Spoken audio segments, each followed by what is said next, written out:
Hello, I'm Chris Solo, and welcome to the Fabled 42, where we build community through friendship, gaming, and chaos. You're currently watching Worldbuilding panel here at GaryCon2020. We're going to go ahead and do some player introduction, or some DM introductions. See, it's just rolling off the tongue. There we go. No, we're playing a game right now. We're actually playing something? Yep. Yay! Initiative, guys. Here we go. Yeah, so we're going to do some introductions, and then we'll dive into this. You all already know who the hell I am, so forget about that. Logan, go for it. Yeah, so I'm Logan Hanley. You guys can find me at DM_screening on Instagram. I also have a YouTube channel. I haven't really posted there a whole lot recently, but if you want to go and check that out, you can as well. But yeah, I'll be hosting. I'll explain once everybody has kind of introduced themselves. I'll explain a little bit about what we're going to be talking about. Cool. Yeah, I'll take it next. I'm Tyler Ankenman, my name in full. And I'm a DM who I run a stream called The Natural Ones here on Twitch every Wednesday. I don't know if we need to plug that like that, but Yeah, that's how it's going to be done. So, is that enough? Do you need more? Do you want more? That's good. That's good. Whatever you want to do, man. What day time is your stream? Oh, sorry. It's Wednesdays at 8 p.m. Eastern. 8 p.m. Eastern. Okay. Yeah. All right, hello everybody. I'm Arthur Wright. I am on Instagram, the Arthur of Gaming, as well as YouTube, the same name. I am the Dungeon Master for River Break, which is on the Vorpal Board Twitch stream, and we shoot every other Wednesday. This Wednesday coming up being one of our episodes at 1 p.m. Eastern Standard Time. Thanks for having me. Awesome. Just to confirm that real quick, Tyler, it's natural_ones_. Yes. Okay. Thank you. Yep. I'll even type it as well just to make sure in the chat. I'm dropping a link. And let me know let me know if that's the right one.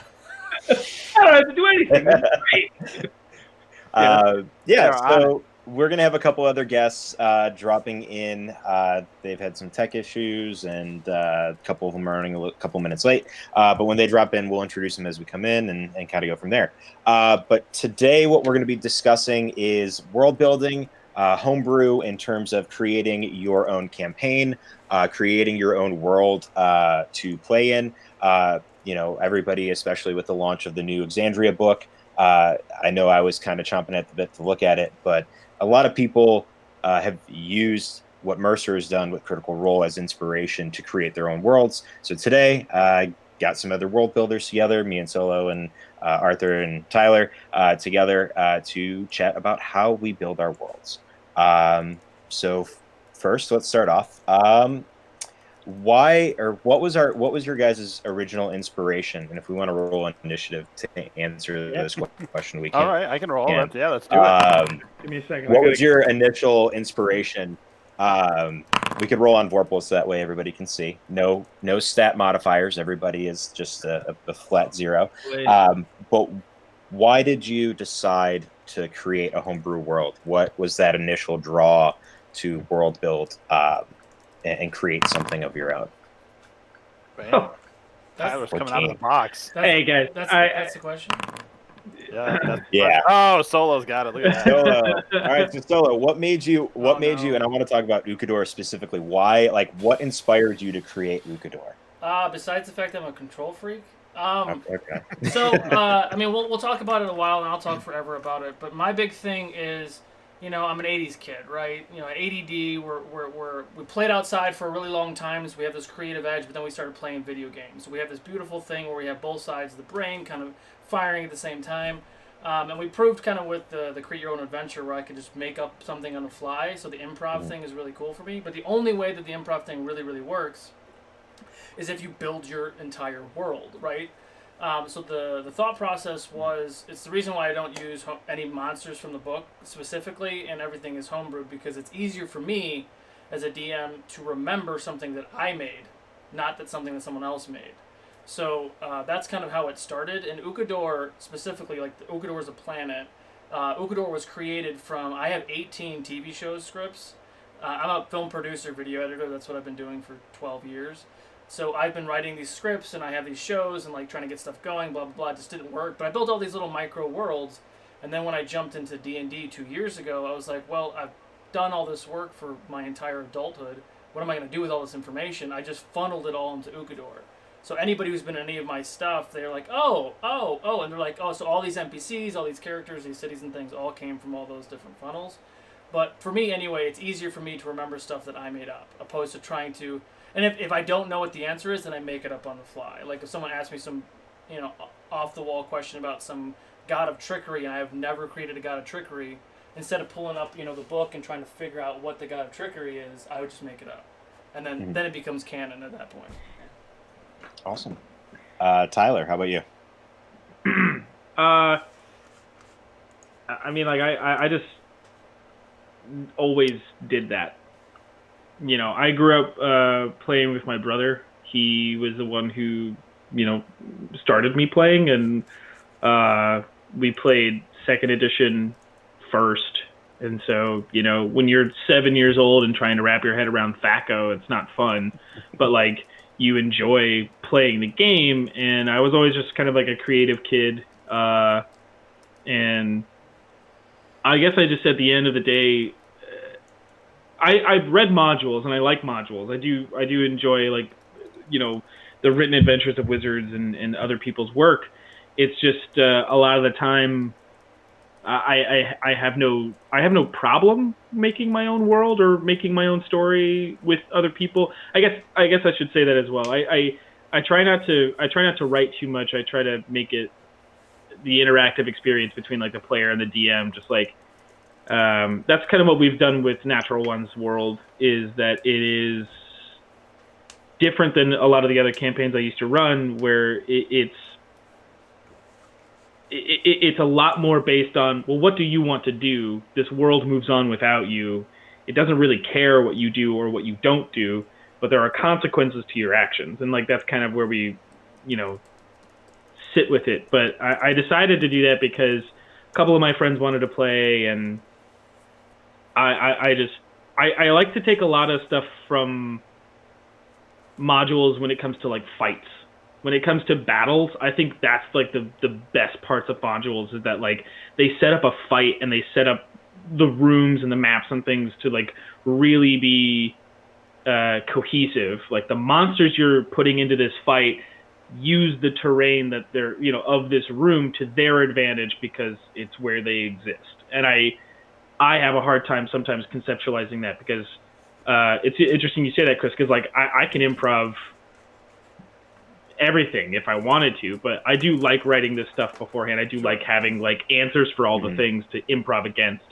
So I guess that's what I would say. That's the actor and the writer fighting each other constantly. Yeah, it's just like and I'll try to leave it there, so it's not much more than that, because we got other questions and Arthur's needing the answer to.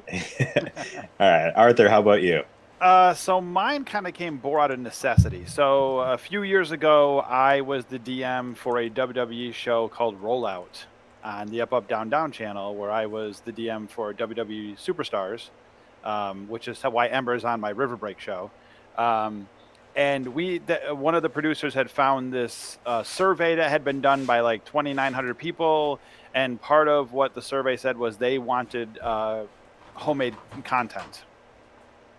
And so I started kind of looking into some maps and stuff that I had found, and I found this one map that I really liked, and that's what the map for River Break, which is behind me on my wall, my map for my home city, basically, it was kind of based off that map. And then I found an artist who was willing to draw it for me for the Rollout show, and so it kind of started from there. But it kind of brought a necessity for that, but then it's grown into, I mean, it's huge now. We've written so much stuff for it. and what I think is interesting. But of course, some of it's my ideas and when I say we, it's me and my wife. She writes with me and comes up with ideas, and her and I do most of the story writing for the show River Break, and most of the background stuff is done by me and her. That's awesome. That's really cool. Yeah. We have Chili's dates or, Mexican dates. We go out and pop the tablet down on the table and start writing them and talking back and forth and riffing back and forth about stuff. And it's great. Yeah. For me, I'd have to say, I think I kind of agree with Solo, even though, he was an 80s kid. I was born in 93. But I was the, outside all day, drinking water from a hose. Like everything we did was up here, Yeah. There wasn't much, there wasn't much like tangible, like right in front of you. You had to make it up on the fly and use your imagination. And so when I got into D&D in 2016, I started by watching Critical Role, and everything Mercer was doing, I was just like, that's awesome. I want to do something like that. And when I first started with the books, I loved the books and I loved running Lost Mines of Phandelver, but I didn't have enough control or autonomy, or at least I felt that way as a new DM, to really change things the way that I wanted to.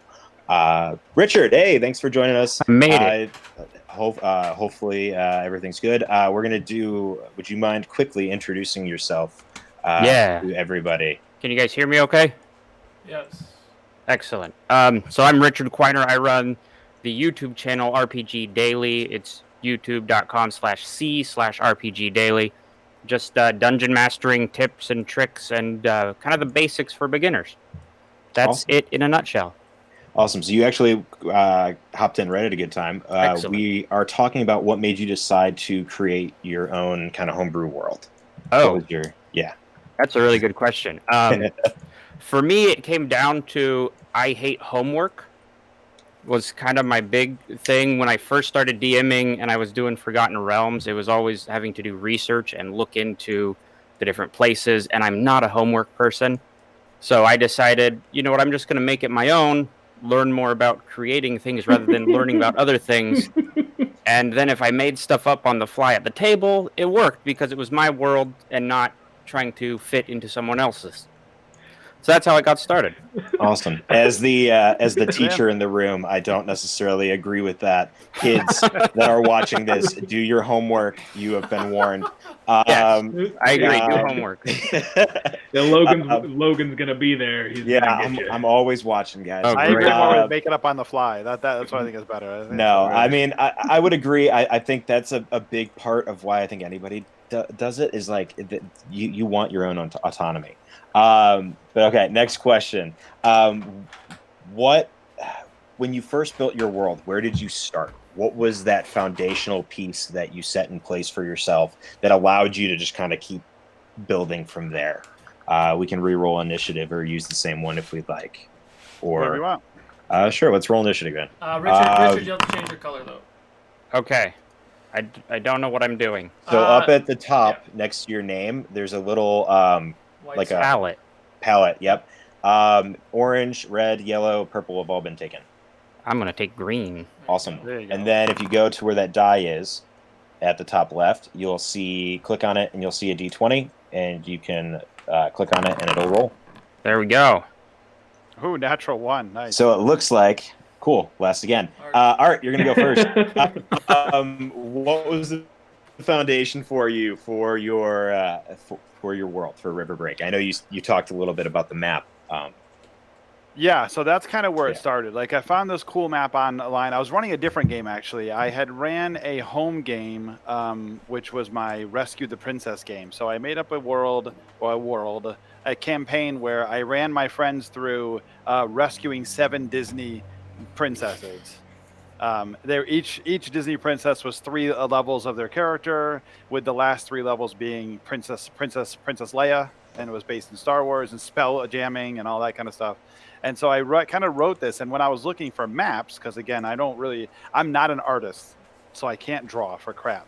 So I was looking for a map, and I'd found this one map, and that's what kind of turned into the River Break map. And that was kind of the impetus for creating the entire city, was to start there. And really, I've only focused on River Break and the island. There's, if you can see right back, where is it? Back here behind my head, right? I can't figure out how to do my finger in the camera. Right there, that right there. That's the island that River Break is on. And I've only really done the city of River Break and that island.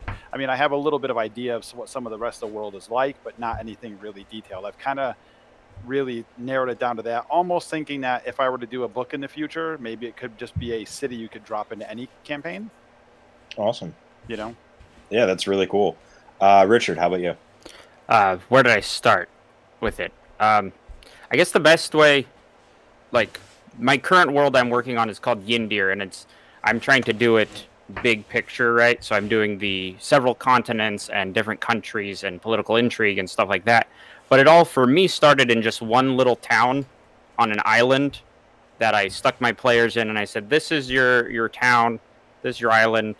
And I just started there, and then as the game went on, as the campaign happened, I found other ways to bring in other parts of the world, or things that I thought was interesting, like, oh, this is the island, but I want all the players to be from other continents in the world, and they all came here for one reason or another. They worked that into their backstory. And so then I quickly transferred to big picture from little picture. And then that just snowballed into doing a lot of different things with that. That's kind of how my world started, I guess, in a nutshell. Awesome. Solo, I'm going to skip you because I think... actually, Tyler's up next anyway. No, we could let's introduce our next. Oh person. yeah, Brian, welcome aboard. Would you like to introduce yourself to everybody and where they can find you? Hey, folks. So my name's Brian, aka the Bearded Nerd. You can find me on pretty much everywhere: Instagram, YouTube, Twitter, Facebook, Reddit now, and pretty much every place you can consume podcasts. So my big thing is I like to help people build worlds and build their stories up to how they want to play. Awesome. We are currently talking about what we were saying, where our foundation for creating our world started. Okay. Tyler, I'm going to have Tyler go next while you kind of think about that. For sure. Yeah. So for this one specifically, we drew a lot from, I'd probably say mostly, we drew from Final Fantasy VII. We drew from Studio Ghibli's works, just kind of like this like chill, atmospheric vibe. I literally, one of our last sessions, spent probably the last 20 minutes of our session just talking about the food that they were eating. As a joke, really, but they ended up really liking it, so I might have to torture them with that again later. But we also drew a lot from I was really into the Eberron campaign for a while, like that world and that idea of but I think first and foremost it was like Final Fantasy VII-esque was like kind of my goal with this, because I wanted to make a world where that was not super modern, and it wasn't super steampunk, or it wasn't just one classification of a thing. Mm-hmm. We also wanted to make it something where it had room to grow and it had room to develop, and so I worked with each of the players as well to kind of like build a system or build an aspect to the world. And we drew a lot of, we drew from, I have a player, his name's Miles. I think somebody. Yeah, we played with Miles over the weekend. Yeah. Yeah, exactly. I was like, yeah. So Miles and Bridget are in my game. So if you guys have seen them hanging around this weekend, they're in there as well. Miles plays an artificer, and that was back when artificer was still in the UA, and so we decided to start making this entire system of like, how do we change this thing and how do we make it better? And then it officially came out, and then we looked at it again and we're like, yeah, this still isn't exactly what we wanted. So the inspiration for this world is really just like what works and what doesn't work and what do they want to play. And, you know, it's a lot more RP heavy. So it was more about how do we make this place political intrigue and how do we make these things able to be on the fly conversations. Like, so all of the NPCs I've had to create have to have like layers of answers. So it's like if the PCs are able to discuss something to them in a specific way, that like they change their answer or they realize something. So like the world isn't trying to be like super harsh. It's just evolving. Yeah, sorry. That was really roundabout. Really roundabout. We can move on. You're good. Brian, how about you? So the foundation of my world really came from the idea that, first and foremost, I wanted to have a world where my players could have a unique experience, that they could have something that was, similar to those who inspired me. So Tolkien and George R. R. Martin really inspired me to write and to really further develop a world. So I wanted something where they could write, that they could play in forever, theoretically, right? I think everyone wants to have a world where they can kind of play in and have that sandbox that they can game in for eternity, essentially, or as long as they can. So that was really the foundation, was to say, I'm going to start at this one place, which in my world was the city that my players were first adventuring in. And I'm going to build it up, and I'm going to, kind of ask myself the questions that I need to ask in order to get the skeletal work framed up. Okay. Solo, one thing that popped in my mind going into our next question was the history of a world and like building, like when you look at the tiers and the levels of a world. And I know we had a conversation when I initially spoke with you way back in like, I think January. How does, at least for Ukador, how do you create the history for Ukador? It is constantly evolving. The struggle that I'm having now is not only have I created a world, but now I've created a world that has two separate timelines. One that is more modern and one that is 3,000 years in the past, which means it's different. So that was kind of the point of Origins, was to tell like the origin story of Ukador. So there's a lot of the lore and things are kind of rooted there. It's always evolving. I've retconned a few things, and I'm not up to date on my world anvil at all. But it's being flexible. Us being a show is a lot more difficult to stay to a standard, because it's people are watching and people are trying to keep up with it, and it's a constant thing. Being a home game, you have a little bit more liberty to be like, hey guys, remember that thing that I said? Well, it doesn't really work. It's not balanced. It doesn't fit. We're gonna kind of shift gears. I can't really do that with a live show in a world that everyone is part of, to an extent. Like, I've changed some names of cities and things, but essentially if it comes out in a show, that means it's kind of canon. But that's kind of the roundabout answer to that question. I do have a question from chat too when you're ready. Yeah, sure. Go ahead and give it. What is our philosophy on balancing realism and the experience and fun? Ooh, I like that. Anyone want to step up to the plate and answer that first? Arthur, go ahead. So I quickly learned when I was playing Rollout with 6 WWE superstars that they will try anything completely insane and, try and do it.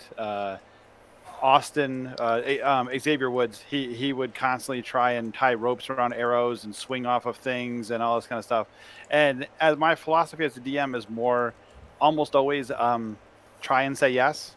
You can try, and see what happens, because you know what? Sometimes A, the story gets more interesting when they fail, or B, when they roll the natural 20 and pull off some ridiculous swashbuckling cool thing like swinging from the chandelier and landing in the middle of the bad guys and doing something crazy. It just makes the story so much more fun. So realism within reason. I'm not gonna let them jump 600 feet across a chasm, but realism within reason. But give the players a chance to be creative and inventive and have a good time, because that's what we're here for, right? We're here for everybody to have fun. And Arthur, can I add something to that? Yeah. You mentioned that, and I 100% agree with you, and to the point where, my background was actually, I'm a historian by trade, ironically. So there had, in my thought process, there had to have been someone in history that may have thought, hey, you know what, it might be I wonder if this idea of tying a rope or some string to an arrow might work. And they might have done that, just like in your world. The world is a living and breathing thing. So there are going to be people, except those people are going to be your players that are going to ask the questions. Hey, can I do this? Can we do this? Is this even possible? So that's where the realism comes from, because that variable is quite true, historically speaking. Ah, yes, Rayleigh, the rope swinger. That's right. Well, yeah, I know. Like on the continued topic of rope swinging and realism, I know, like, even as a player, like, I looked at Solo on, I believe it was Friday. It was either Friday. Yeah, Friday. This weekend's a blur, when we I have had no idea. Yeah. This weekend's been a blur, but I think it was Friday when we were fighting the Kobold Pirates, and I was like, "Hey, I'm gonna tie myself off to the mast, and then Jack Sparrow style swing across to the other ship, do a flip, land, and then dagger, dagger, dagger." And he's like, "Make a couple rolls," and I was like, "All right, cool," and it happened. But still, there's that thought of like, well, could a realistic person do that? Yeah. And I drew inspiration from Pirates of the Caribbean, Sure. but how dare you? It comes from everywhere, though. But so here's the other thing. Something else that I've added, a new mechanic, where I take my choice out of the game. I say, if I'm gonna roll a d20, and we use Vorpal so you can see it. If it's 11 or higher, you can try it. If it's 10 or below, you can't try it. Like when it's certain circumstances where I'm not sure or it feels like it's favoritism, I do the same thing if someone's unconscious on the ground. Like, do I hit you or do I not hit you?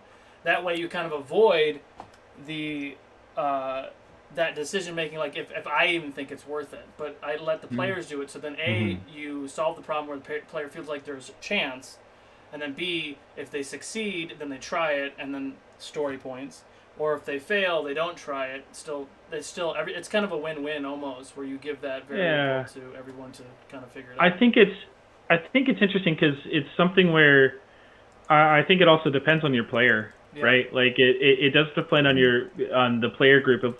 If they are people who really respond better to realism, and I mean it's a game of Magic, so like they're already coming into it with that in mind. Wait, they're not like real. Yeah, it's like, but I think again, going back to Miles. Miles is one of my.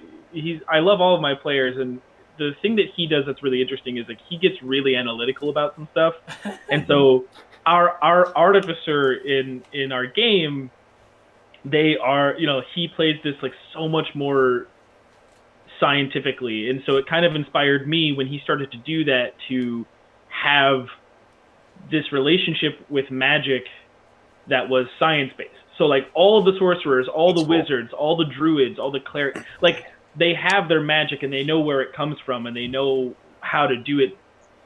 But the practices involved are very scientific, and they still understand that it's like, this isn't just, they don't just say random stupid magic crap because it sounds cool. They're not like, yes, the rooted rand. It is a root. They don't talk weirdly because you don't have to. No. But it's like they understand the processes involved, and I guess in that way is what I would say in terms of like realism is, at what level do you want it? Do you want it? Realistically, you shouldn't be able to throw this grappling hook up 50 feet, nail the thing, and then be able to climb it all in one go. And but the rule of cool is always there, and it's also one of those things where if you have it in other realms, if it's like realistically, you shouldn't be able to be hit by, I don't know, like a giant's club and survive. Or something, like if you take enough damage that like you just get killed outright, it's like it shouldn't just be. You're probably squished. You're probably like you I don't know if that's making sense. Yeah, Richard, do you have anything to add? I do. I fully lead with the rule of cool at my tables because that's how my players have always acted. Starting out, as a new DM, you think a lot about. Oh, I gotta stick with the rules and I gotta know all the rules. But then new players don't always have that mindset. They don't always think of like, oh, if I do this, I can only move 35 feet. But if one more square, that's 40. I can't do it. They might not think in that way. So I always led with the rule of cool to let my players have a good time. And then as they started learning more of the mechanics, then I would narrow in and kind of limit them a little more. But I also like to think about this. Arthur made me think of this. And this is another dangerous thing kids should not do. But when I was a kid, I did some stupid stuff trying to figure out what worked. You know, you grab a blanket by all four corners and you jump off a roof to see what's going to happen. Yeah. I let my players figure that out on their own too. If they want to try to, it doesn't work. it doesn't work. Yeah. You're not using the right blanket. Yeah, it's not big enough. I'm going to try that later. Was it military grade or was it? No, it was like fleece baby blanket. It was not great. Okay. Sure. Yeah. But it's kind of that idea of like, if the players have an idea, I'm going to let them find out if it works. And if it works, if they roll well enough, sure, cool. If it doesn't roll well, maybe then I might make that part of the world where it's like, okay, that is a thing you cannot do. And then they will stop trying it because they've learned from their mistakes. Hopefully. But that's kind of how I do Yeah. it. Rule of cool all Wait the a minute, way. your players learn from their mistakes. Not Really, always. really Not that always. That's an they just anomaly. continue making them. Okay, so we're gonna go kind of back to building, and I think Arthur and Brian, you guys said, Brian, you talked particularly about the skeleton that you had when you were building your settlements and civilizations. What kind of, can you walk us through that? Like, what special considerations and things did you keep in mind when you were building your world, or that? So the world so my homebrew world is called Ecopia. It is, and and there's different kingdoms and so on and so forth of the world. And essentially what I did is I started like with the first world that my players, or the first city, excuse me, that my players were going to play in. Just because, one, I didn't want to focus too much on a place where they may never venture to. But more importantly, what I did in order to kind of flesh it out was to say, who built this? Who were the founders of this city? Who were the people that came together? Why did they come together? What has made them unique? I asked multiple questions, and I asked myself those questions because the way my brain works, I will be forced to have a response for that. And as I'm writing it out, it gives me the chance really to have the basics and fill those basics up with anything else that I want to add to it. So, just like George R. R. Martin, he is very accurate in certain things, and he's very, and in my opinion, just like Tolkien had an explanation for everything in his world. He had an explanation. I have, gained those two perspectives as from my inspiration, and that's how I've built my world. Gotcha. Arthur, how about you for River Break? Because I know, like, you have this giant map, right, where you have all of these different things that could be happening. How did you originally, like, what were the things you first thought of when you were building it? So I think part of the basic for me was I'm a big fan of like the Greek gods, like ever since I was a kid, and ever since original D&D way back when, first edition, the deities and demigods, like the Greek gods were always my favorite part of the pantheons. And so, and I also love all the weird Greek stories, right? About oh, Zeus went down and did this with the immortals and blah blah blah and all that. Like, so I kind of, when I was making River Break, when my wife and I were making it, we started thinking similar ways. So River Break, for instance, is it's where this river comes over these waterfalls, and we had a whole story. I'm actually using the Book of the Righteous as my pantheon, just because I wanted to really work on the city and not work on making a whole bunch of gods on the top of it. But so we took the book, and then we started coming up with, okay, which gods might have conflict and what could happen. And how River Break kind of part of the map came to form was the story of how one of the gods was in a fight with these other gods, and they landed on the island that River Break is on, and the one god of the sea landed in the mountain. As he walked towards the sea to heal, a river formed behind him. And then as this other god, the god of destruction, was trying to confront him and beat him to the sea to stop him, the ground cracked behind him and the river formed behind him, and that's how the river is formed where the River Break was. And River Break's actually the site of where the two gods fought. Okay. So it's kind of that thought of taking all these weird mythical kind of things, and you know what? as far as the players in Riverbreak, or as the people in Riverbreak know, that could all be mythic, right? That could all just be some story somebody's grandma made up, some old elven grandma, 200 years old. Oh, you know, the god of the sea, you know, making up some crap. Or it could be real. Who knows? It is fantasy. But that's kind of where we took the idea of a lot of what we built, at least in the beginning, was off of these mythos and how they form things. That's really cool. Yeah, that's awesome. Anybody else? I have another question when you're ready. Yeah, sure. Go ahead. What was the? I'm sorry, I don't remember what the question was. This one? Yeah, the one that you're on right now. We were talking about special considerations when building a settlement or like a city or something. Oh, I've made so many damn cities. Well, that's the problem. So like with that improv mindset, I had to build all of my cities technically twice because I never wanted to think about it again, right? In the beginning, I could share this at some point, but in the beginning, I literally had a Microsoft OneNote page. I had drawn out a map of the city with like 50 locations because, yeah, let's make this water deep. Why not? Don't do that. There's no reason to do it. You can minimalize that. If you want to have 3-4 taverns, do it. Another trick that I used with the same thing is I would just have lists of tavern names and lists of tavern patrons and lists of ones that aren't attached to a town. So at any point, if they're like, well, I'm tired of this tavern, are there any new ones? Oh, boom, you pull it from your list. But I use Google Sheets now, and I have like a folder for each region and then each city. Essentially, it's what World Anvil should be, but I did all this shit before I got World Anvil. So I'm like, oh, I have to transfer, and like it's a nightmare. I need to hire someone to do that for me. But essentially, is I have those all out there, and it's bare bones basics. It's a tavern, it's a bar, it's an inn, a general store, a weaponsmith, blacksmith, armorsmith. The essentials. Yeah, I have the essentials pre-made, with the name of the place, the type of the place, the name of the owner, what his race and class is, what voice I use for the character, and what he looks like. And then sometimes I'll pull in like Pinterest things and throw Pinterest images just to so I can just look at the image and then describe what you all see. But I usually do that as my basics of towns and things. Rich, Tyler, anything? Yeah, special considerations. I guess I'm very similar to Chris, where I have a Google Sheet that has all of this information and a bunch of different tabs.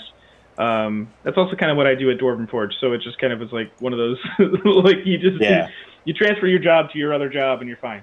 But I think something different than what's already been said, because I think everybody's hitting like a lot of the great parts of doing all of that stuff is just like, what part do you think about the most? And I think of what is this place's main export? How does it interact? How does it interact with the region that I'm putting it into? Because then that makes me think about the region. It also makes me think about like the landscape, so that way if they're going towards the town or if they are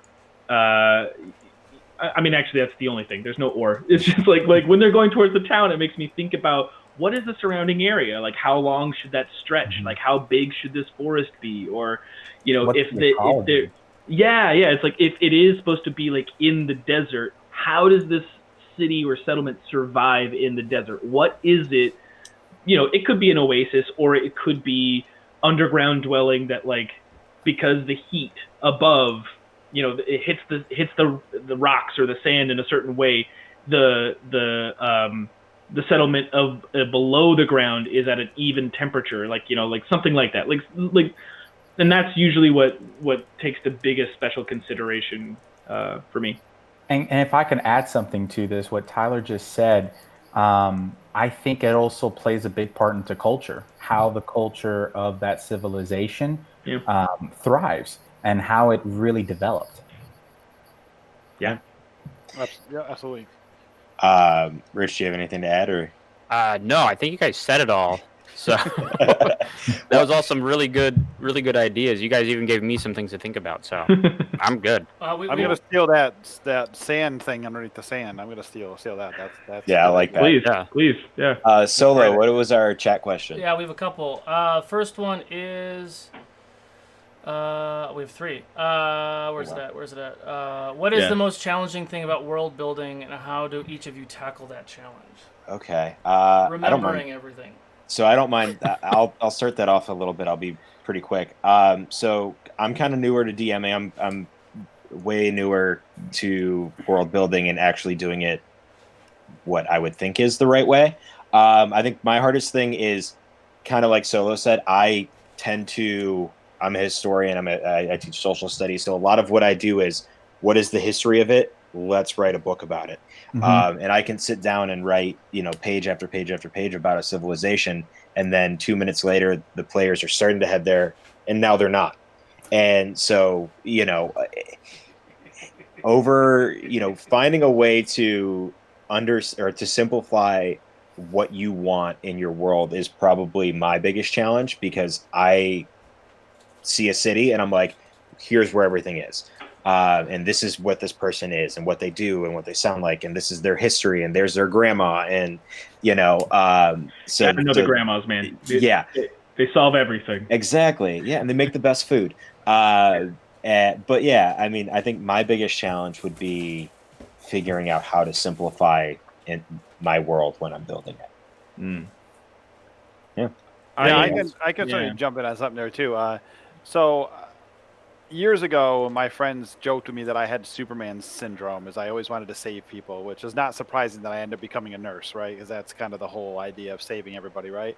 So I find my hardest thing to write when I'm writing things is the bad guys.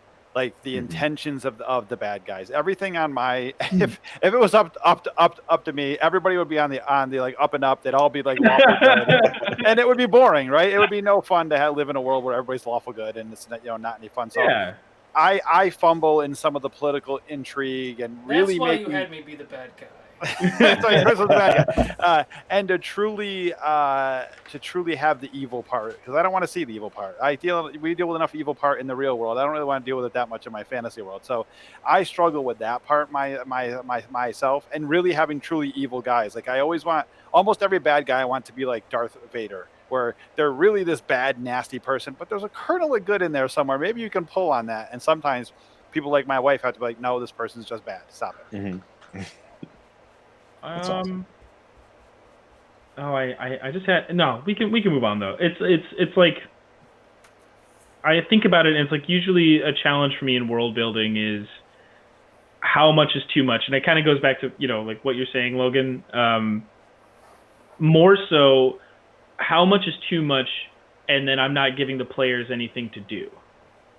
Right, like, if I'm letting the players come into the town and I have all of the stuff already set up, and then they say, oh, do we have something like this? And I say, no.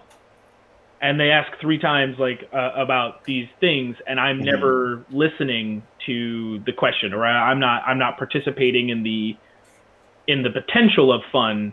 Then it's like, that's the challenge. The challenge is, how do I make this a working village, or like a working town, a working city, something that actually has rich culture and like can be fun to experience, but isn't so much that they don't feel like they have any say in how it gets done. That's also honestly one of the other things I tried to do with that is give cities for my players to make. Just give them like 10 questions, like 10 things to fill out, and be like, make this city. And then that person knows that city. And so if you guys ever go there. Yeah, that's one thing I do at least with my player backstory. If a lot of my world is unfinished, and so if the player's like, oh, this town, and I don't have it developed yet, I'm like, all right, cool, make it. Do all the work for me. Tell me what you want in it, and now I have all of that information, and that's less work that I have to do. Which again, it kind of goes back to like not doing the homework. Again, do your homework. But it gives your player that autonomy, and it gives your player the feeling of like, this is my home. This is where I live. This is where I grew up. It gives them a hook. It gives them something to sink into. Of just like, oh, I can't wait to go there, because then like I will know some of these things. And if you allow them to make something, not only do they feel better, but it allows you the opportunity to go like, okay, how can I fuck with them? Like, how do I take this thing and make it bad? How do I hurt them? And it's like, Yeah, they put it all on the page, and then you get to just rip it out. It's great. That's part of the collaborative storytelling part of the game, you know. And I mean, my Or biggest how to make it better too. Like, sorry. Oh no, 100%. It's one of those things that, for me, my biggest challenge is a mix of imposter syndrome and comparison. A lot of times, I see, folks on social media. I see, the Matt Colvilles, the Matt Mercers, the Chris Perkins of the world, the Satine Phoenixes, and again, everyone else. And I think to myself, man, they are at a whole different level. And I've noticed that, one way that I've had to tell myself is that's kind of like I'm comparing myself to others, is that, hey, my players are having fun. That's what matters. Yeah. If I may go ahead. interject one thing, thinking about you getting the players making their own cities, which is something I also do with mine. Wolfalizer in the chat mentioned they do get it more invested into the game. Like, I don't know, you probably have all seen this when you're at the table and the players are like, oh, where do we got to go next? And the name of one of the cities comes up, and then whoever created that just gets super excited, and they're like, that's my hometown, we got to go there. And then suddenly they're invested, and you didn't have to do anything because they made the city. You just have to bring it into the story for them. I thought that was, when I started doing that, that was just like an eye-opener. My players were now super invested. And it's a little bit less work, but it's also more fun to tie all the story together and make it really interesting for them. I think it also just cuts down the barrier. Yeah. It cuts down the me versus you element to some people's games. And like, again, we're talking about world building, so that's already a very specific kind of play. Like, other people do just step up to the game and like, hey, we're just here to like make a character, fight some stuff, get through a module or whatever, just like have a good time. And they're not too concerned with it. So it's like, that is also totally viable way to go about it. So I'll tell you too, one of the things, I don't like the game very much, but there's a role-playing game called 13th Age out there. Yeah. Okay. And the one thing that they do that's really cool is every character has one unique thing. So when you make your character, you have one completely unique thing about your character. And the neat thing about that is it helps you build your world. Like, I played a character who was a dwarf who had a clockwork heart. Oh, that's rad. And so now that became a whole thing about, okay, so why does your dwarf have a clockwork heart? How did you get the clockwork heart? And that instigated some thoughts between me and my DM of where this came from, and then started writing part of the world because he was creating his own world at the same time.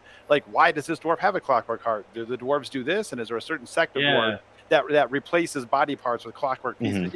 And it just makes a whole fun way for you and another person. Because look, we can't all come up with our own stuff. We can't come up with 100% of a world by ourselves. No, we have to have some inspiration from somewhere. And sometimes it's a player saying, "Can I be the only drow in existence?" And you're like, maybe you could. Let's think about that. Yeah. Solo, any other chat questions? I know you said there were a few last time. Yeah, let me scroll up. Sorry, I'm doing 17 things at once. No, it's okay, good, man. buddy. I built 3 sets since y'all been talking for the next show. Good. I'm excited. So I mentioned World Anvil before. What is everyone's favorite software organization methods and to keep it all straight? World Anvil and OneNote. Those to combine. I use World Anvil to get the creative stuff going because they have all the questions that will help you build any aspect of your world, like prompts. And then I just put it all in OneNote, and then I can get it anywhere on my phone. If I'm sitting, having dinner or something, I just pull up my phone, write something down, and it's saved forever. So those are my 2. Awesome. Yeah, I use a lot of Google. I use Google Docs. I didn't get on that World Anvil bandwagon like soon enough, and I didn't necessarily find it quick enough. And I already had like the campaign I wrote. I was on like page, I think like 70 or 80 by the time I found it, and I'm just like, nope, not transferring any of that over. I do not have the time to do that. Yeah. And and some of it was like some of it was the coding, and I mean, I knew there was a little bit of coding involved with it, and I wasn't as familiar with it. Some of it was just I didn't want to do that, so I was like, all right, cool. But yeah, I use a lot of Google Docs. I use Dropbox to kind of transfer some stuff around when I need to. But other than that, yeah. Same. I'm a Google Docs person.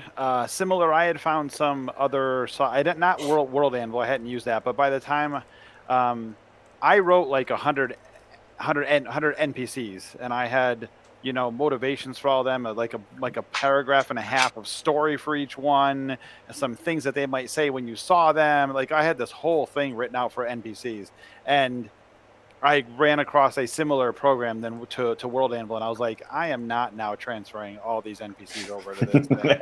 Like I'd spend days. So mine is just right now is basically a big running Google Doc. Yeah. With hyperlinks between them and that sort of thing, Oh yeah. Yeah. I use OneNote for sure. It gives me the ability to categorically organize everything from each kingdom in my world, each race, things of that nature.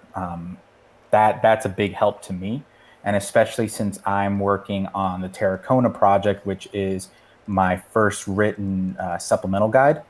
It's helped me a lot because then I can actually transfer it either to Google Docs to share with my players who are going to test this, or I can transfer it to some sort of like Word document and then make a PDF format. Yeah. Nice. Tyler, how about you? Google Sheet, mostly. It used to be a lot of different like separate notes. They got everywhere, and I tried to do some handwritten and digital. So it was just like it took about a week, but I consolidated it all into the sheet. And then also, I have a lot of stuff from Procreate because I draw like NPCs, I draw the PCs, I do a lot of like the art for our whole stream. So a lot I have to pull that information into the sheet as well, and I have to do a lot of that.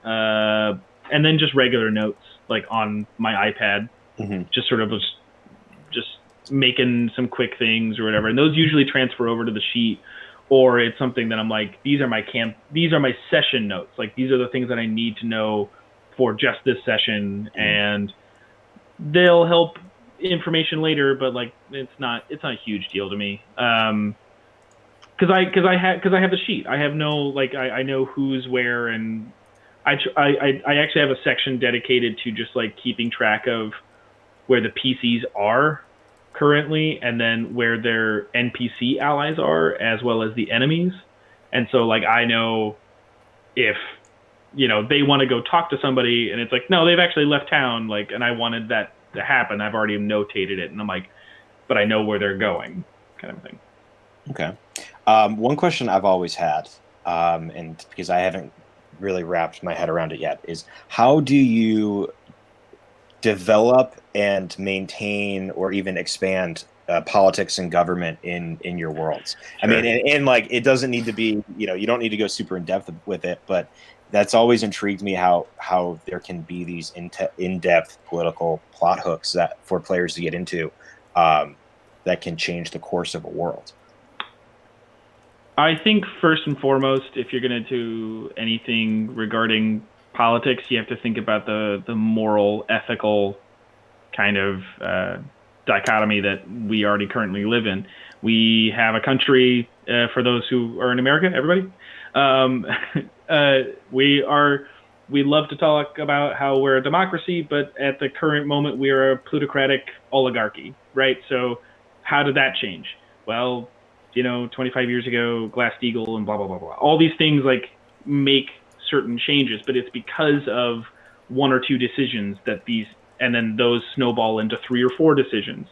So I don't know how like an entire campaign, I've never necessarily played one, would deal with like the destructuring of an entire government or a political system. But I think the thing to remember is that like we already still live in a world where there are several different types of political, what am I trying to say? Like political, like countries. Like we do still have monarchies. We do still have, but for the most part, we have democracies. We have a lot of these places that have adopted that as part of their, as part of how they treat their people. And so for me, it kind of also dwells into like how I play NPCs. and how I try to talk to my players about their alignments specifically, is that I think I've kind of worked on this idea for a while of that you have a personal and a community-based alignment. So every character, no matter what they are, has like two, and that's like regular people too. Is that like you have the thing that you feel inwardly and how you treat yourself and how you want yourself to be treated, and then you have your societal alignment, the way that you want society to be run, the way that you want to treat others, and how others should be treated.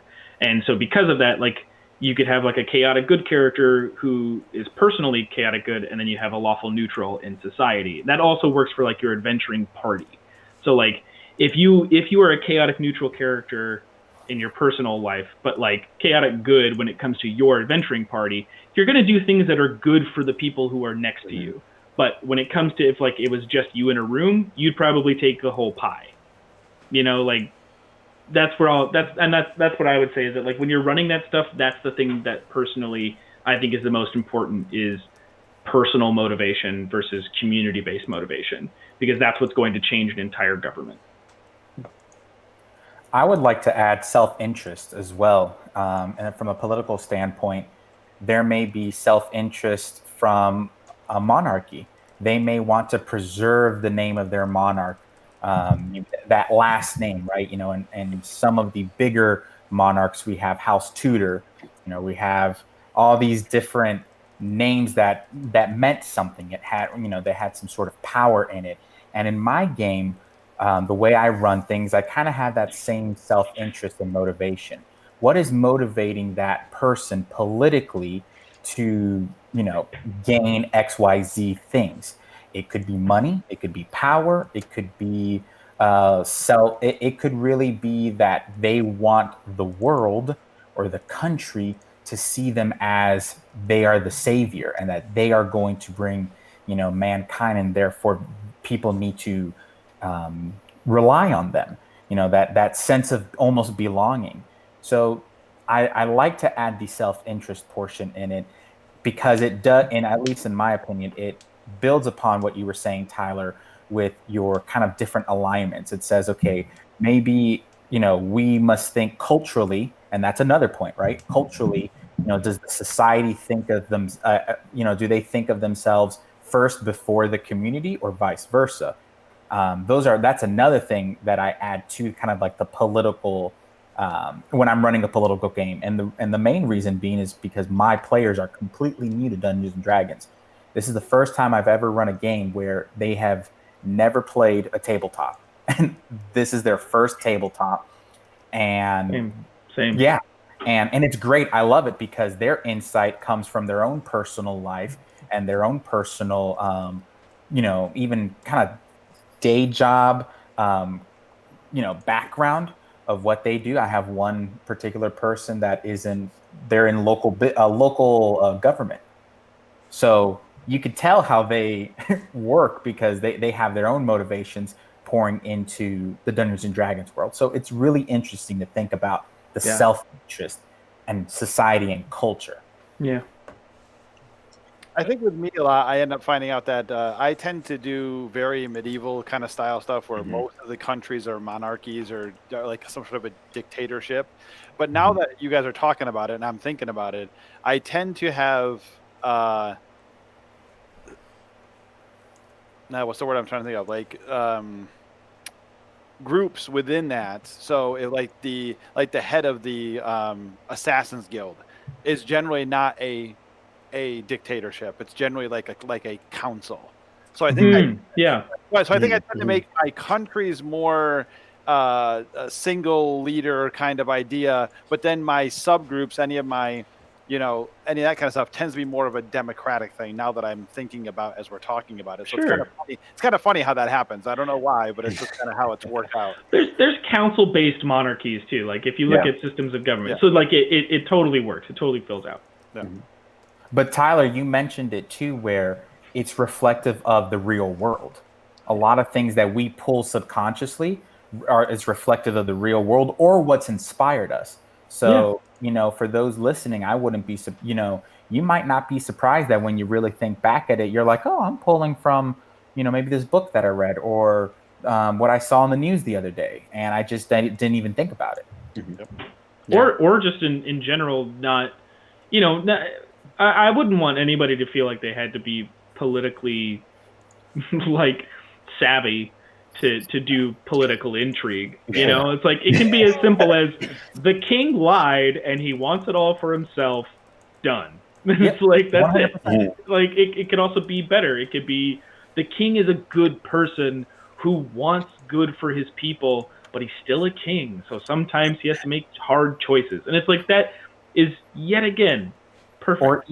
Or even the king is a good person and sees that what they're doing is good for the society, yet maybe infringes upon some sort of civil liberty. There's so many different things you can do, and this is where I would almost even ask the players to say, well, what is your, whatever character you're playing, what does that look like? What does that political structure look like?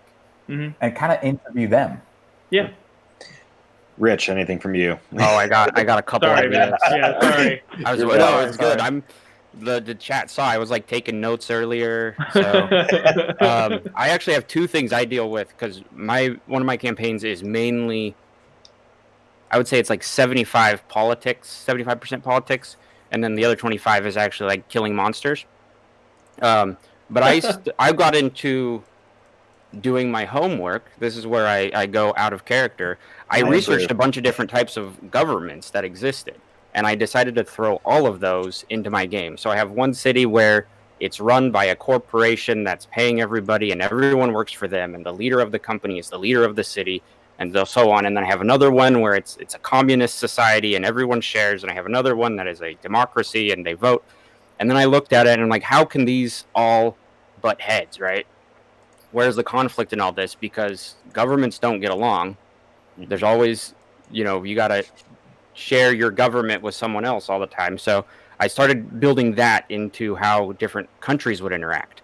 But then when the players came into it, I thought of how could the citizens in each location, what are their thoughts on their government? Like, we all have opinions on our current political situations here in the US and every other country, and we talk about it with people. So I have NPCs that will do the same for all my players. Then my players form their own opinions. And they definitely have some countries, some places where they're like, we like this place, it's nice. We don't like this place, they're a bunch of jerks. We have that kind of variety. And I think they've kind of enjoyed that. I personally have enjoyed making it. And that's where I get a lot of my fun. Like, I like world building because that's my joy as a DM. It's so if my players ignore something, I'm not butthurt about it because I already had my fun making it. So that's kind of how I deal with politics in my particular campaign currently. Yeah. That's awesome. Solo, do we have any other questions in chat? We do. I wasn't sleeping. I should be, though. Is it 40 hours of D&D is a lot of D&D. Dude, that's crazy, man. Is it hard for you guys as world builders to destroy large sections of your world for the sake of world development, story progression? And what's it like trying to keep tabs on that kind of history? So the world that I'm building, I decided that my campaign would be the first. Hey, get your head out of the garbage. Sorry. My dog's in here with me, and he's. At least it's not me, not your kid. Yeah. Well, I don't have. He said he was a teacher, and then he's like, in my apartment. If there's a kid in my apartment, I don't have the kid, so we need to get him out of there. No, but so the world that I built, I have a history for it, but as for like the more modern stuff that's happening in the world, my players and there's going to be two timelines because I'm running Cantor Chronicles, where with on Fable 42, where I'll have a bunch of players who are running through the same campaign that my home game is ran through. So I'm essentially playtesting it and then producing it live. But in my home game, my players made a decision, which in turn led to the destruction of the first village that they were in. Now that was based on player backstory, so it probably, knock on wood, won't happen in Cantor Chronicles. But it was one of those things where this was a decision the party made. It led to a very bad group deciding to raze the village to the ground. And when they met the refugees up from that village later on, even the people who didn't get emotional, I could see were getting very emotional about it. From a DM standpoint, I knew the second that happened that village was getting destroyed. There wasn't any. I didn't really care. I knew that my players would be a little distraught about it, but from a DM standpoint, yeah, did I work hard building it? Yeah, but sometimes you build a tower with Legos, and it's really cool to watch it fall. Oh yeah. So to touch on that, so the beauty of the world building thing, right? So I'm sure you guys have done this. If you're not, you could do it too. But like, I build a city, right? The players go to 3 locations. I still have 10 locations they've never gone to. You level that city, those are getting recycled instantly. Those will be repurposed into another city. But like the fun part for me anyway is I like tying in stories. We know this with Origins of Ugador. Any of you who have watched it, I took 35 player characters with 5 simultaneous campaigns intertwined into one storyline. Now we have our 5 main characters. So essentially, we were world building and telling origin stories with all these different storylines, and they all crossed. And the beautiful part of the Origins and Realms storyline with 3,000 years in the past, the regions that they're in, whether present or past, are completely different. It opens up all these questions like, how did that giant gorge get there? What happened to that city? Like, all of a sudden, the players are asking these questions because they meta know that things have happened, and they're like, well, is this going to happen in this show? If it's going to happen in the show, when is it going to happen? So it's a fun way to tie those things in, and it just continues to continue that storyline where you have all these intersecting things. Like Logan was just saying, now you have these refugees.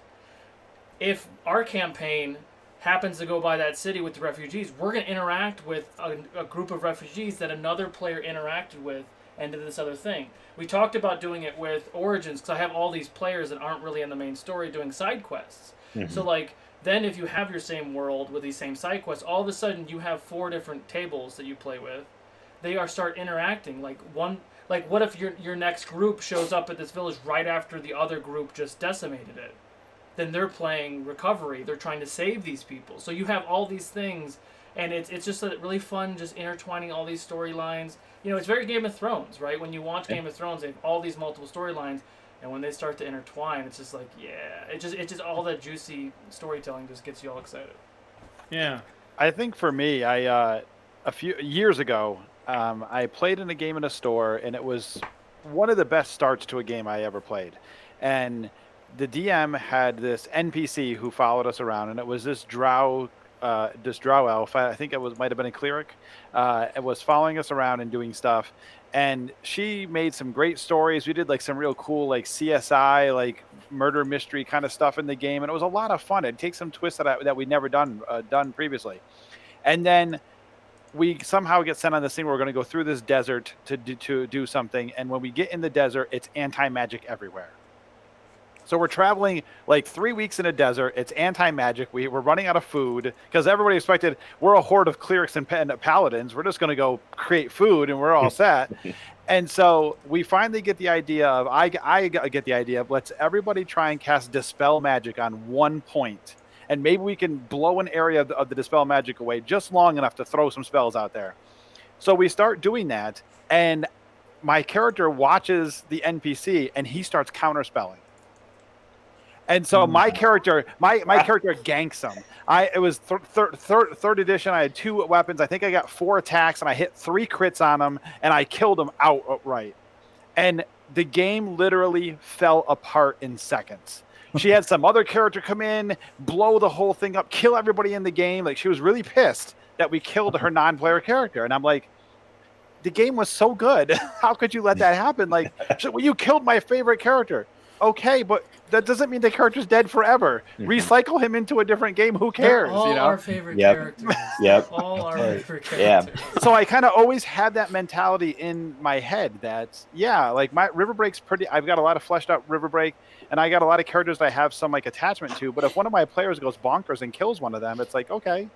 Number one, there's magic. They can be resurrected in 5 minutes and be back to kick your ass later. Or B, okay, I'll just make another one. I mean, the character's not gone forever. I'll use it in a different game somewhere else.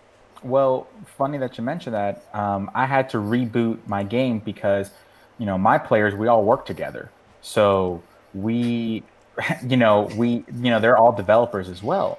So Yeah. a lot of them are working on different projects and whatnot. And it was a year, we were playing 2 years straight every week and then had to take 6 months off because of a project.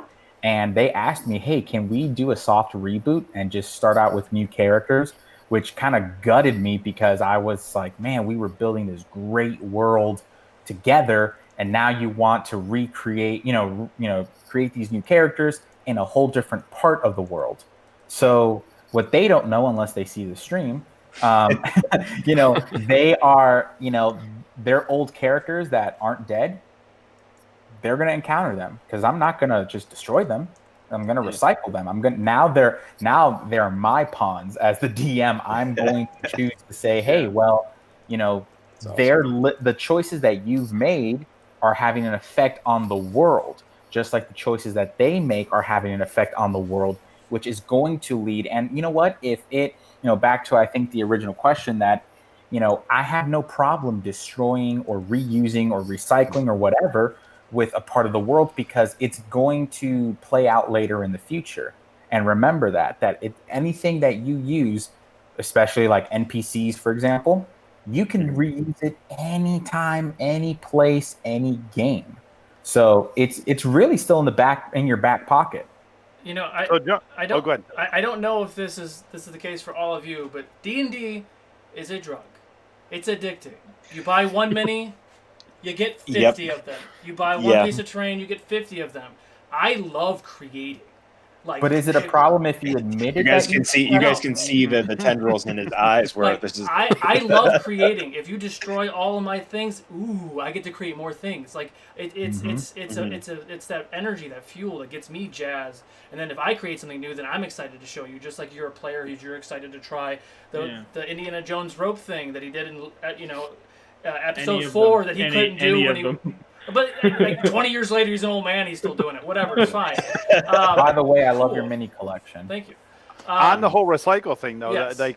so for instance, I played in this game a very short-lived game on online, like 4 sessions or something, and one of our characters was a cleric named Miracle Max. Well, the guy playing it was great. The guy playing the character died. So in game, we retired Miracle Max as an NPC, and then when I made River Break, I made Miracle Max one of my NPCs in my game. So he's a high priest in one of my temples. So like you can take stuff like that and just recycle it and put it into the next game. If you have, there's all sorts of stories all the time about people who, your friends that have died and that they were playing a character. Take their character, put him in. I had a game for years when I was a kid that I still pull. And players that were other players in my game with me. One of my main characters in River Break was my character, and now I pull some of their other characters that I played with. They're in my game over. Yeah. I pull them in as NPCs to use later. One of the things I love is when I first started D&D, I was living at home in Chicago.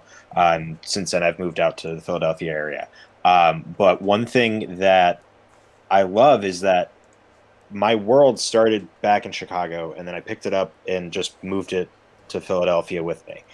There are times I text my brother, I text my neighbor who was a player in my game, I text a couple of the other players, say, hey, what was your player doing, or what was your character doing? What are some cool? I have a plot hook that involves your character. Like I have a nobleman NPC who's basically my player's character, who owns 3 airships. I let my former player decide what were those 3 airships, who were the crew members on those 3 airships, and it was really cool for me to see him just go, oh, okay, awesome. And he's like, give me 20 minutes and I'll get you. And it's just really fun because like now I can take that and I can use it wherever I want. If if the players never get to it, I can move that around.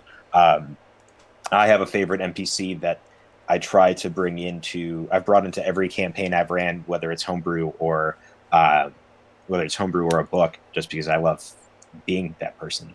But yeah, D&D allows you to really take that to the next level and recycle and reuse everything.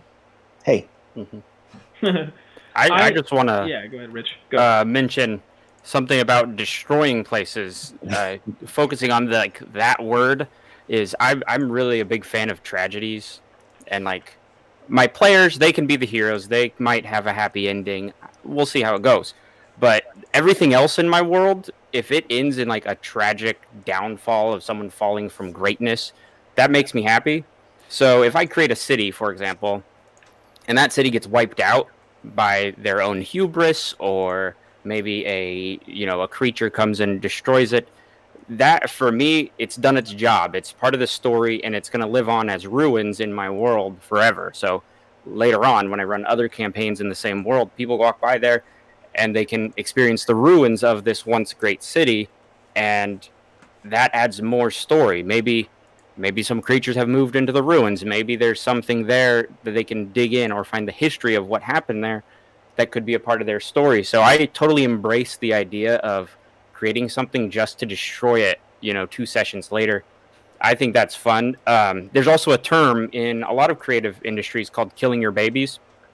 As a video editor, I sometimes will spend 10 or 20 hours working on a project, show it to somebody, and then they're like, no, we want something else. And then I say, okay, and I got to kill that baby, start again. And that's just the nature of it. So I've kind of transferred that also into running games and creating worlds where I'm ready to kill those babies that I created if it helps the story move forward. So I think that's my way of looking at it, which might help. I don't know.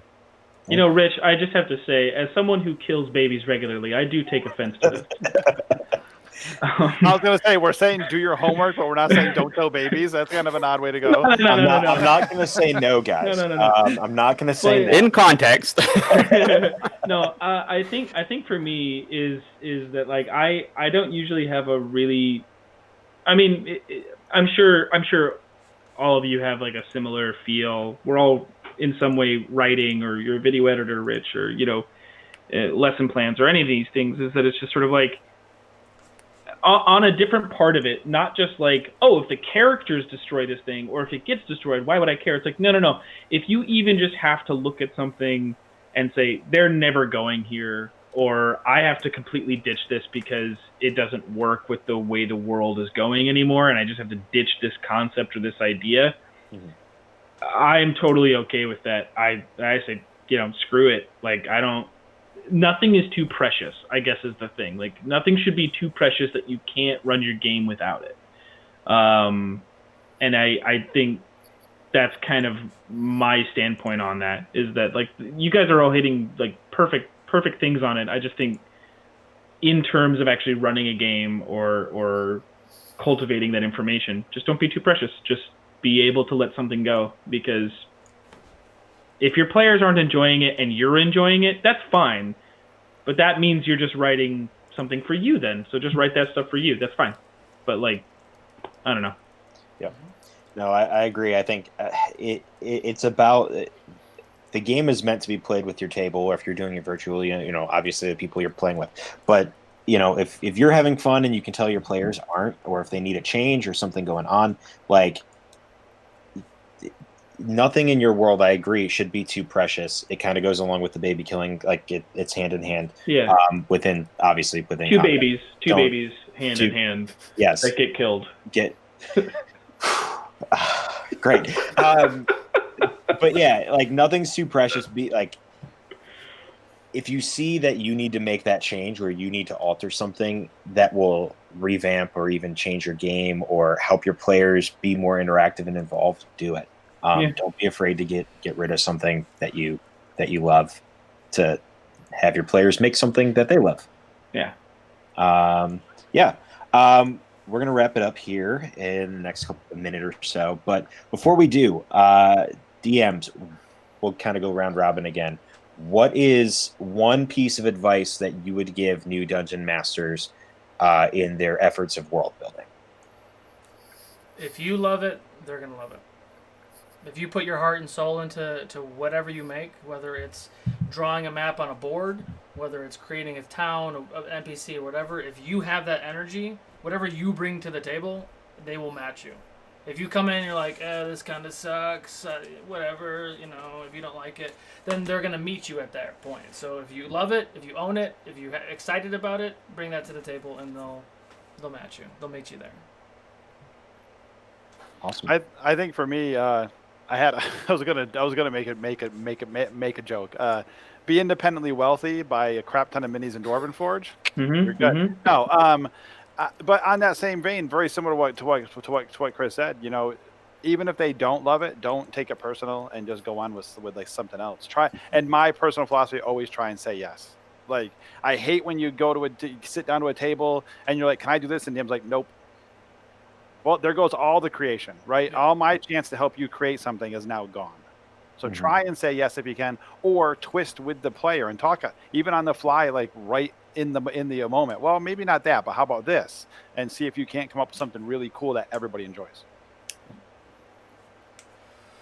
I think I always encourage new DMs to just don't compare yourself to other people and what they're doing, and don't be too hard on yourself. If you're trying to build a world, like, we can't all write the same, we can't all write Lord of the Rings or create Game of Thrones, but we can write something for our players that is special for them. And that's more than enough for most players. And it should be more than enough for the DMs too. So, don't be too hard on yourself if you can't come up with the most unique, special, magical thing. Yeah. Brian, Tyler. Well, I would say have fun. Like, it sounds so cliche, but truly have fun. You as the dungeon master, game master, you need to just enjoy the moment. If your players are having fun, be present to that. Be present to the fact that they're having fun, because at the end of the day, your players are they're having this collaborative storytelling event going on. And if they're having fun, you don't need to do, you can pull everything out and have this great setup, and I encourage it. But if they're having fun, you need to have fun. You need to be present in that.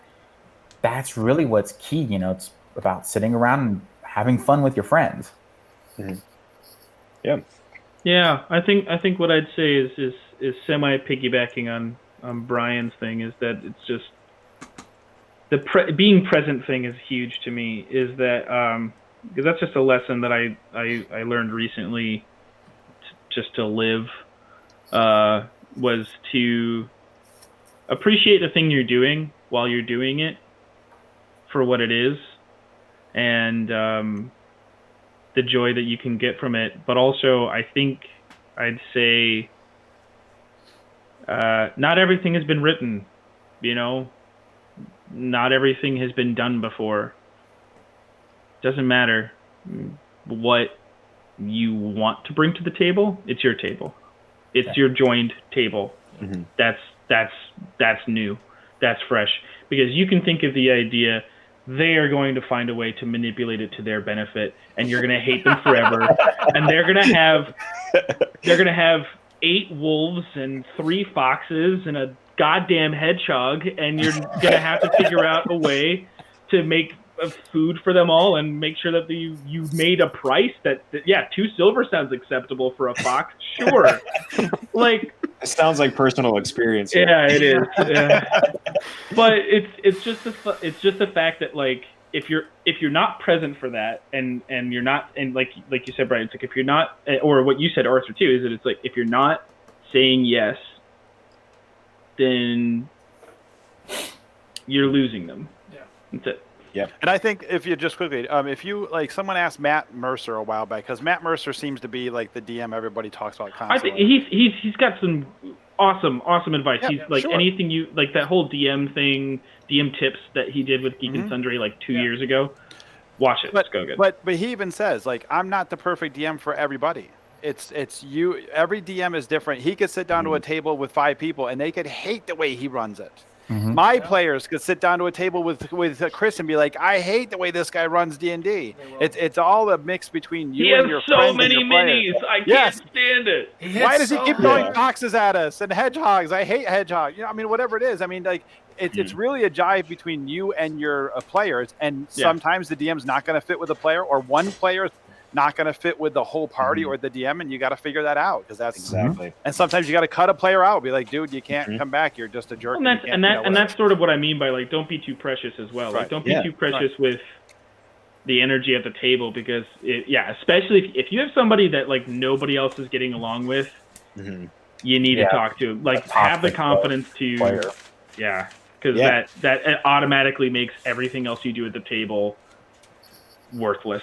I think that's huge. I mean, the people at your table are your chosen family. I know they've said that a lot on Critical Role, and I've watched several other podcasts where they've said similar things. And these are the people that you're making adventures or you're going on adventures with, and you're creating memories with. You want people at your table to be as passionate about your world. 2 minutes. Be as passionate about your world as you are about your world. And if they're not, like you're saying, it's okay. Your world is precious to you. If it's not precious to them, then that's okay. They can leave, or you can ask them to leave. That happens. That's life. But yeah, don't be afraid. Like, seek out and find those people that are going to be as passionate as you are. That would be my advice. Absolutely. But yeah, thank you guys for watching. I believe we have the Adventures in Middle Earth that Solo and I will both be playing in. That will be in about a half hour now. So I'm getting ready to start another. I'm gonna do it real quick. We're starting another video game giveaway ! Raffle to enter that. I'm gonna stop the stream and then start the timer for the next one. 30 minutes. If you enjoy Middle Earth, if you ever seen the Cubicle 7 Middle Earth 5th edition campaign stuff, it's awesome. It's super raw and gritty, no magic killing, which hurts. We lost a player episode 1. Yeah, we lost. So Probably going to lose. Nice. It's super fun. And Chris is a really awesome. If you saw him in the crafting panel, Chris is a really awesome DM. And so thank you all. Thank you guys for joining us. One last thing, Solo. If anybody has any questions that we did not get to from chat, feel free. Find us on Instagram or Facebook or wherever. Discord. Twitter. Discord, and throw us a message. We'd love to talk to you guys. Love to help you guys out as much as we can. Okay. As long as it's good. And no baby killing. The Twitch chat is gonna keep going. So any of you guys want to jump in there and answer questions, by all means. Awesome. We'll see you guys soon. Bye. See you guys. Take care, guys.